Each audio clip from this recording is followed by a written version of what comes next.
మీ పేరులు పరలోకమందు వ్రాయబడి ఉన్నవని సంతోషించుడని వారితో చెప్పాను.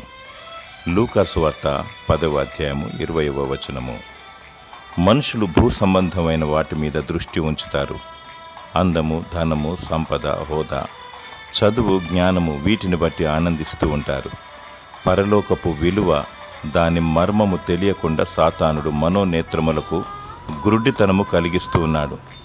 ఎవరి పేరైతే జీవగ్రంథమందు ఉంటుందో వారు మాత్రము నిత్యరాజ్యాన్ని పొందుకుంటారు. అందుకు రక్షణ, మారు మనసు అవసరము.